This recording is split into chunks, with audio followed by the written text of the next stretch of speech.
नमस्ते दोस्तों, मेरे सुनो गवर्नमेंट चैनल में आपका स्वागत है। मैं हूं अनीता चौहान, पत्नी Shri Prempal Singh Chauhan, deputy manager, National Fertilizers Limited, Nangal. आज के वीडियो में एम्प्लॉइज पेंशन स्कीम से संबंधित एक नई जानकारी देने के लिए मैं आप सबको मेरे हस्बैंड श्री प्रेमपाल सिंह चौहान से मिलवाती हूं, जो इस विषय के जानकार है। तो चलते हैं। दोस्तों नमस्कार, उम्मीद करता हूं आप सब लोग अच्छे से होंगे। दोस्तों फिर एक एग्जाम्पल के साथ हम आपके सामने हैं इस वीडियो को लेकर। अभी मार्केट में राघवेंद्र वी हमारे एक एम्प्लॉय हैं और उन एम्प्लॉय के बारे में ईपीएफओ ने जो कैलकुलेशन की है उस पर काफी चर्चा हो रही है। ईपीएफओ ने जो ये कैलकुलेशन की है उसमें जो फॉर्मूला लगाया है वो बिल्कुल फिर वही तोड़ मरोड़ के लगाया है और सिर्फ एक छोटे से पैसे बचाने के लिए। ईपीएफओ को ऐसा नहीं करना चाहिए। जो ईपीएफओ के अपने ऑर्डर्स हैं उनको फॉलो करना चाहिए। पहले मैं आपको बता दूं कि ये ईपीएफओ का उनका मिस्टर राघवेंद्र का ये पीपीओ है और इसमें उन्होंने जो इनकी पेंशन बनाई है वो 9,917 रुपए। और जबकि फॉर्मूले को कैसे इन्होंने किस तरह कर दिया है कि पास पेंशन बिल्कुल ठीक है, 538 रुपए आती है, 538 रुपए आपने ली है, कोई आपत्ति नहीं है।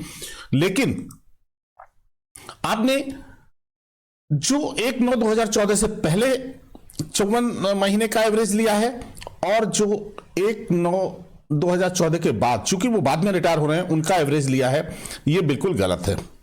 और आप इस तरह एक चंद पैसे बचाने के लिए आप अपने ही ऑर्डर्स को, आप अपने सारे ईपीएफओ के ऑर्डर्स को, सारी पॉलिसी को बर्बाद कर दे रहे हैं। आप इस बात को समझ सकते हैं कि अभी एक्चुअल फॉर्मूला क्या है। एक्चुअल फॉर्मूला आपके ही ऑर्डर के हिसाब से बहुत स्पष्ट है कि आपको एवरेज कैसे लेना है। आपने जून 2023 में ऑर्डर निकाला था और जिसमें स्पष्ट लिखा गया था कि 1/9/2014 से पहले जो लोग रिटायर होंगे उनके लिए आपको 12 महीने का एवरेज लेना है। और 12 महीने का एवरेज कौन सा लेना है?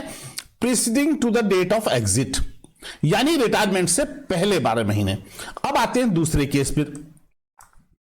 आपने जो लोग बाद में रिटायर होंगे, 1/9/2014 के बाद जितने भी लोग रिटायर होंगे उनको आप preceding to the date of exit, यानी रिटायरमेंट के पहले 60 महीने का एवरेज आपको लेना है। एंड फॉर्मूला सीधा सीधा है। ये आप ही का ऑर्डर है और ये अपराजिता जग्गी का ही ऑर्डर है। जब आप इस अपने ही ऑर्डर को मानने के लिए तैयार नहीं होते हैं तो निश्चित रूप से गलतियां होंगी और लोग केस में जाएंगे और केस बढ़ेंगे। इस तरह आपको नहीं करना चाहिए। अब हम देखते हैं इनको एक्चुअल क्या फायदा हुआ और क्या नुकसान हुआ ये करने में। मैंने इनके केस को लेकर कैलकुलेशन की है।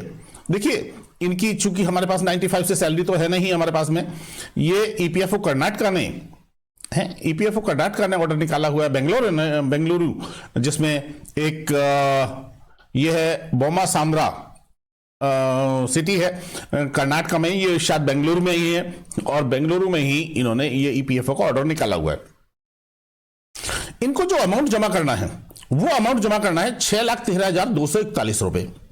ये उन्होंने अपने उसमें दिखाया हुआ है पीपीओ में, और हमारे पास इसका कोई रिकॉर्ड नहीं है, इसलिए हम इसको सही मान लेते हैं।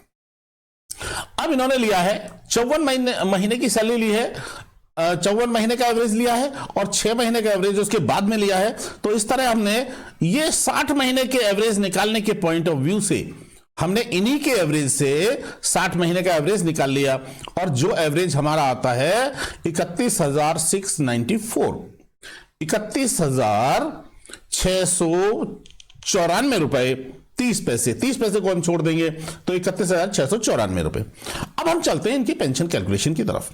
देखिए, इनकी पेंशन कैलकुलेशन की तरफ हम जो हमने इनकी पेंशन कैलकुलेट की है वो देखिए आप। 3 मार्च 1957 इनकी डेट ऑफ बर्थ है। 1 जुलाई 1979 को इन्होंने कंपनी ज्वाइन की है। 15 नवंबर 95 से हमारी स्कीम बंद हुई एंड 16 नवंबर से लागू हुई।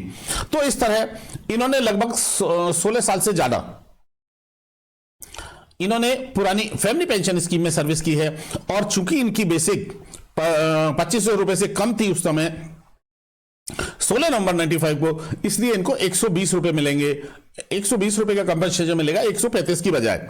और इनके जो ईपीएस में सर्विस होती है वो 19.3 यानी 19 साल कुछ 3 महीने समथिंग होती है, यानी 19.3 ईयर्स होती है। तो 19.3 ईयर्स के लिए जो फैक्टर है हमारे टेबल बी के अनुसार में वो है 4.485। 485 से इनकी जो ओल्ड पेंशन निकल के आती है वो आती है 538 रुपए। ठीक है जी, ये 538 रुपए इनकी पेंशन निकल के आ गई। अब हम इसको आगे चलते हैं। अब इन्होंने आगे क्या किया है, आगे देखते हैं हम कि इनकी जो प्रेजेंट पेंशन है, देखिए प्रेजेंट पेंशन इन्होंने प्रेजेंट पेंशन मतलब जो आज मिल रही है वो पुराने फॉर्मूले से ही निकाली है, यानी 2014 के पहले का 6500 से और बाद का 15,000 से। तो हमारी पेंशन, मेरी पेंशन कैलकुलेट होके आती है 2520 रुपए, लेकिन इनको जो पेंशन मिल रही है वो मिल रही है 2521 रुपए। ठीक है, 1 रुपए का अंतर है। अब हम देखते हैं इनकी 60 महीने के हिसाब से, यदि मैं 60 महीने का एवरेज लूं, जो एवरेज हमने अभी ऊपर कैलकुलेट किया है 31,994, ये इनका एवरेज बेसिक आता है 60 महीने का। और इससे यदि हम पेंशन कैलकुलेट करते हैं तो इनकी पेंशन बनती है 10,174 रुपए। अब देखिए इन्होंने पीपीओ में कैसे कैलकुलेट की है। इन्होंने जो पीपीओ में कैलकुलेट की है वो ए पार्ट 538 रुपए ले लिया। बी पार्ट में इन्होंने क्या किया है, बी पार्ट में इन्होंने 1/9/2014 से पहले, यानी 1/9/2014 से पहले इन्होंने 54 मंथ की सैलरी ली है 30,587 रुपए, जो इनके पीपीओ में दी गई है।